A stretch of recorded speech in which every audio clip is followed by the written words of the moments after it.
Olá a todos, nós somos o FAS, Flamejador Agrícola Seletivo, e agora apresentaremos nosso trabalho de conclusão de curso.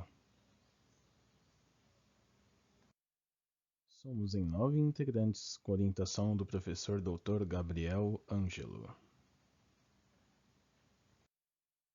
A seguir, você pode ver as diretrizes do trabalho, feitas seguindo uma sequência lógica e prática para o desenvolvimento do projeto. Parte desses itens já foram realizados na primeira prévia. E para ver uma conexão lógica entre a primeira e a segunda, apresentaremos um breve resumo agora. Primeiramente, é necessário especificar que o nosso alvo são as ervas daninhas de áreas agrícolas, estas que absorvem nutrientes, minerais, luz e ocupam espaço da plantação principal. E no ambiente agrário hoje existem vários métodos de controle desta praga, tais como o físico, o químico, o preventivo, o cultural e o mecânico. O nosso projeto se inclui no físico. Tendo isso em visão, temos como objetivo desenvolver um equipamento agrícola de controle de ervas daninhas por queima com a finalidade de proporcionar uma alternativa eficiente que possibilite a eliminação ou redução do uso de agrotóxicos empregados nas plantações e o aumento da produtividade de cultivos orgânicos. Mas no que esse equipamento se difere dos já existentes? Grande parte dos flamejadores atuais realizam processos de queima de forma não seletiva, o que pode ocasionar em danos à plantação ou até ineficiência no combate à erva daninha, além de ser um processo demorado e com um gasto mal aproveitado de energia térmica. De acordo com a pesquisa em literatura técnico-científica, a manutenção da erva daninha a uma temperatura de 100 graus durante um período de 1 segundo provoca a disrupção da gema apical da planta, resultando em sua morte. Após realizar o balanço de energia e sabendo que a velocidade de transação do implemento é 1 metro por segundo, conclui-se que serão necessários 14 bocais e um comprimento de 4,2 metros. Da estequiometria, obtemos todas as vazões necessárias utilizando como combustível 4 cilindros de gás GLP para uma autonomia de aproximadamente 100 minutos. Em função do cálculo da perda de carga, é apresentado um desenho do encaminhamento de ar para os flamejadores. E de mesma forma que o anterior, é apresentado o diagrama esquemático do diâmetro das tubulações de gás. Até aqui representou a primeira parte do trabalho. Agora, na segunda parte, o grupo foca na simulação dos bocais por mecânica dos fluidos computacional e no desenvolvimento da parte estrutural. Aqui podemos ver como ficou a geometria final do nosso bocal para utilização no implemento. Aqui o resultado da mistura proporcionado pela geometria escolhida, onde a mistura ideal para ignição está posicionada onde estão os dois faiscadores. Falando da parte estrutural, vemos um croquis parcial do protótipo que foi finalizado na primeira prévia, totalizando uma massa de aproximadamente 1.350 kg. E aqui mostramos a parte estrutural completa com suspensão, trabalho que foi desenvolvido na segunda prévia, totalizando uma massa de aproximadamente 2.000 kg. Aqui apresentamos as dimensões básicas do protótipo para uma noção de mensura do implemento. A seguir detalharemos como foi realizada a estrutura. Aqui mostramos o nosso engate do implemento. Este engate foi baseado no engate para um trator John Deere 50.080E. O implemento conta com um sistema de suspensão independente do tipo braço arrastado, cujas dimensões estão apresentadas a seguir. Este sistema permite que o equipamento opere na altura ideal, de modo a proporcionar a máxima eficiência de queima mesmo quando estiver trafegando sobre solos irregulares. O modelo de braço arrastado foi escolhido por ser um sistema simples e robusto. O sistema é acionado por dois atuadores hidráulicos de dupla ação. O conjunto possui um curso total de aproximadamente 250 mm, sendo de 125 mm para cima e 125 para baixo. O dispositivo que é apresentado agora foi idealizado para fixar e também elevar os bocais de queima no período em que estiver sendo transportado fora de operação, minimizando os riscos de danos aos bocais. Os bocais são fixados em 3 chapas dispostas longitudinalmente ao implemento. Estas chapas são presas em suas extremidades em barras que são elevadas por um conjunto de fusos de movimento.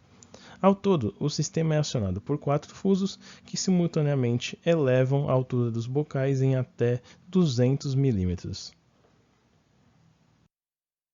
Retirando todos os outros componentes e aplicando as condições de contorno necessárias no chassi, para uma análise estática vimos que o mesmo possui uma flecha de 4,2 mm na parte traseira do implemento, dando que a distância entre o apoio das rodas e a parte traseira de 2,7 metros, aprovamos como um resultado satisfatório para o nosso dimensionamento.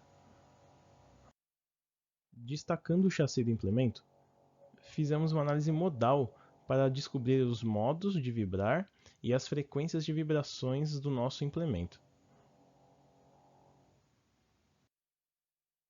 Fazendo uma análise estática na suspensão, vimos que a mesma possui uma flecha de 2,89 mm no plano YZ. Sabendo que o curso é muito maior, adquirimos como resultado satisfatório para o nosso dimensionamento. Fazendo uma análise modal, achamos as frequências e os modos de vibração da nossa suspensão. Tendo a geometria das tubulações definidas, há a necessidade de se regular a vazão de ar e gás para cada bocal. Porém, como seria muito oneroso, principalmente para a tubulação de gás, utilizar apenas válvulas para este controle de vazão, serão utilizadas placas de orifício onde possível, diminuindo assim a quantidade de válvulas. A simulação da tubulação de ar foi reduzida em duas partes, já que a parte da geometria é simétrica.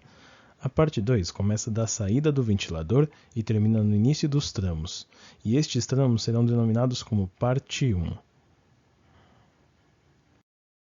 Para início da simulação, além dos dados do fluido e da tubulação, inseriu-se no final de cada flexível o valor da perda de carga do bocal obtido na simulação realizada na segunda prévia, de 218 Pascal.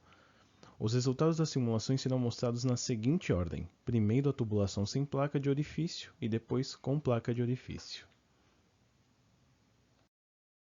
Foram obtidos estes valores de vazão para cada saída de bocal, sabendo que a vazão de ar necessária em cada bocal é de 1,09 vezes 10 a menos 2 kg por segundo, conseguimos visualizar erros de até 5,5%.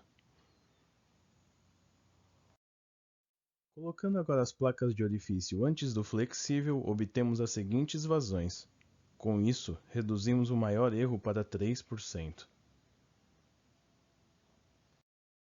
Agora, para a parte 2 da tubulação de ar, inserimos o valor da perda de carga de 479 Pascal nas 6 saídas.